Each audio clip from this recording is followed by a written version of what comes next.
yawning like a new mother.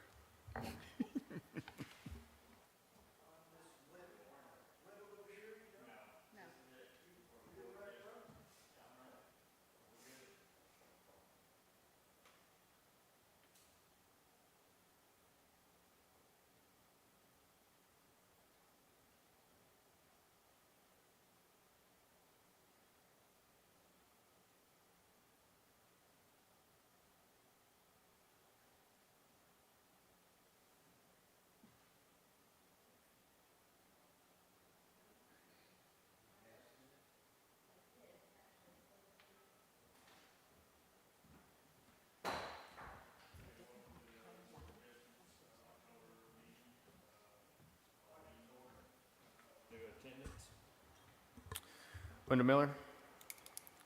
Don Jackmore. Here. Justin Cawthorn. Wayne Cummings. Here. Josh Stroud. Here. All right, we have a quorum. First item on the agenda is approval of the minutes. I need a motion. Move we accept as written. Second. Got a motion and a second to approve the minutes. All in favor say aye. Aye. All opposed? Motion carries. There's not any new business, old business, so we'll move into new business. And item number 1 is a variance to Article 3.22.5.2.A. Wall articulations in Article 6.1.8 regarding parking space dimensions for property located at 1355 East Main Street, submitted by Davison Engineering on behalf of Sohar Holdings. Do we have a staff report? Yes, sir. Thank you. Like you said, this is a variance from Article 3.225.2A articulation and Article 6.1.8 parking space dimensions. The existing conditions, this is a vacant parcel. It's 11.27 acres. It's the old driving range. There used to be a service station there as well. The entire area is zoned C2 highway commercial. And in this area, you'll have a variety of businesses, including Brangus, Venezia's, the rebranded Check H Grill, Morello's, Mexican Grill. We have Relax and Budget Inns, Heinzman Tire, Superfast Lube, and more various businesses. There are certain criteria that you all are provided authority to grant a variance. They're listed here. They're found in Article 11 of the Russellville Zoning Code. And I'm just going to address where this appeared to potentially meet recommendations for approval. So this is, the first one is a request to vary from Article 3.22.52A, which states buildings shall avoid long uninterrupted facade planes and/or blank walls, ending with no uninterrupted section of the facade may exceed 50 feet in length. So the basis for this request is that the building is located approximately 450 feet from the road. The rear of the building is currently obscured by opaque vegetation, and if incorporated, the required facade projections may create potential security concerns within the operation of the business. This security challenges that they posed by uninterrupted sight lines as outlined by the applicant suggest that special circumstances exist. The second request to vary from Article 6.1.8, the size of the parking space. The applicant proposes a reduction from 20 to 18 feet with the intent of encouraging customers to pull forward, keeping drive aisles clear, and improving site maneuverability. On their plan, they have the 18-foot parking space separated by a 25-foot drive aisle and another 18-foot parking space. Our code requirements say that you have to have a 20-foot space with a minimum of 40 feet. And so even if the 18 feet were not to work, they could still lengthen the stalls and meet the requirements of the code. It appears that the reduction in space length is reasonable, as it would still provide sufficient space for most vehicles while enhancing the overall flow of the traffic on the site. The adjustment would help keep the drive aisles unobstructed, contributing to both safety and efficiency for drivers. Given the applicant's rationale and potential benefits for site functionality, granting this variance could be considered appropriate under these circumstances. Additionally, the Board of Adjustment may prescribe appropriate conditions and/or safeguards. There are two potential conditions that you all may consider. Seasonal screening for facade visibility. The applicant stated that it's opaque vegetation, and the vegetation there could be mainly just branches during some portion of the year, so the applicant should maintain the opaque vegetation year-round or consider planting evergreen species to ensure consistent screening during all seasons. And then the parking space functionality, the reduced parking dimensions should be evaluated after construction to ensure they are functioning as intended. Condition could be added for a post-occupancy review to confirm that traffic flow and maneuverability are not negatively impacted by the reduction in parking space length. So as a result of this, it is staff's recommendation that you all approve the variance request Article 3.225-2A and Article 6.1A with the following 1.8 with the following conditions: seasonal screening for facade visibility be maintained year-round to ensure consistent screening during all seasons, and then parking space functionality, complete a post-occupancy review to confirm that traffic flow and maneuverability are functioning as intended. As a result of the findings that the applicant demonstrates a clear effort to honor the intent of this provision, applicant maintains good civic design is in visual harmony with surrounding properties, has demonstrated that special conditions and circumstances exist, has demonstrated that the request is the minimum to make reasonable use of the land, and then all other variance guidelines have been successfully met by the applicant. Are there any questions? What does a post-occupancy review look like?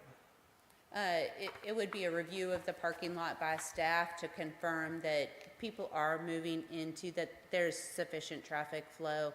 I think it's a good idea for us to at least know future forward if we get additional requests like this, that if they're citing similar reasons, then we'll have that information. We granted a variance in this scenario.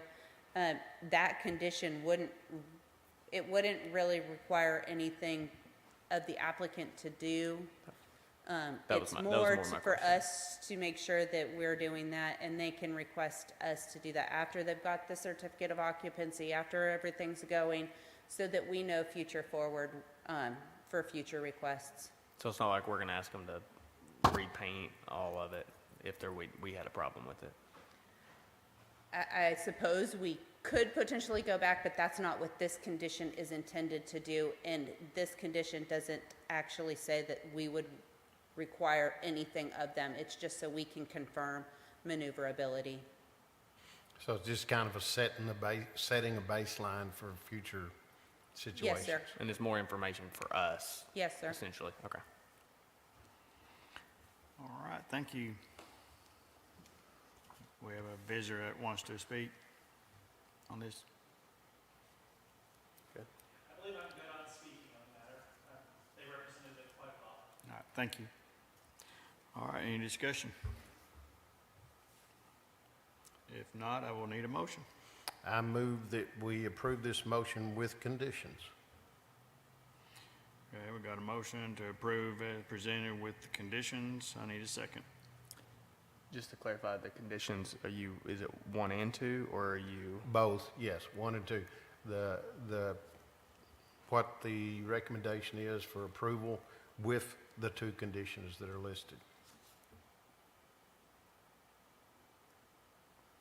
Second. All right, we got a motion and a seconded. All in favor, say aye. Yeah. Aye. All opposed? Motion carries. All right, we'll move into item number 2, variance for Article 7.8 to allow a pylon sign taller than 35 foot submitted by River Valley Sign on behalf of D&P Investments. We have a staff report. Yes, sir.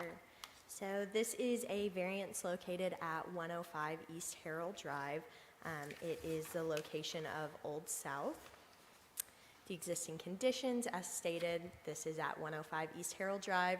It's located within the Highway 7 Interchange District. It's a location of Old South Restaurant, and it is zoned C2 Highway Commercial. All other surrounding properties are also zoned C2. In this area, you'll find a mixture of commercial development, including retail establishments, restaurants, and several overnight accommodations. The application is to allow a total sign height of 45 feet despite the 35-foot allotment. If you recall, in October of last year, the applicant also applied for a variance and obtained that variance to allow a sign that exceeded the height as well as the square footage allotment. However, that sign that they got the variance for blew away in a recent storm. And so they are coming back and proposing a new sign that will comply with the square footage requirements, but it will still exceed that height allowance. So in our review, the applicant has not necessarily demonstrated that special conditions exist. The applicant received a variance, as stated, for the sign in October of last year, and while we were unable to specify any special conditions that existed at that time, they did provide justifications for the granting of that variance, and the same would be in this case as well. The granting of the variance is, however, the minimum variance allowing reasonable use of the land. The applicant has demonstrated that they are coming closer into compliance with the sign regulations. As kind of stated, their previous approved variance, the applicant was requesting a 256 square foot sign with a total height of 55 feet. The new proposed sign is 144 square feet, bringing it totally into the 150 square foot allotment. And the new sign will be a reduction of 10 feet coming to 45 feet, which still exceeds that 35-foot allowance, thus the need for the revised variance. Continuing the applicant's previous request, they were reducing the total sign height and bringing that closer into compliance. The same, again, is true with this new request. By having a total sign height of 45 feet, they are reducing that total height, moving towards full compliance with the code. Again, not quite there, but definitely a step in the right direction here. The granting of this variance is in harmony with the purpose and intent of the code. As stated, the project, again, is coming closer into compliance, which is bringing that into harmony with the code and the surrounding areas, therefore aligning with the intent. And I realized as I was sitting over there, I forgot to update this slide, so I have the recommendation on my phone, which is still an approval recommendation, but the findings are a little bit different. The applicant has provided a reasonable basis to justify the variance. The applicant demonstrates a clear effort to honor the intent of this provision of the code, and the application demonstrates that this request is the minimum to make reasonable use of the land. So for those reasons, staff is recommending an approval on this. Are there any questions? Great. All right, Thank thank you. Do we have the applicant present for this? Okay. Any discussion? Okay, if not, we'll move to a motion. Make a motion to approve. Second. Okay, we got a motion to approve and a second. All in favor say aye. Aye. All opposed? Motion carries. There's not any more on the agenda. We are adjourned.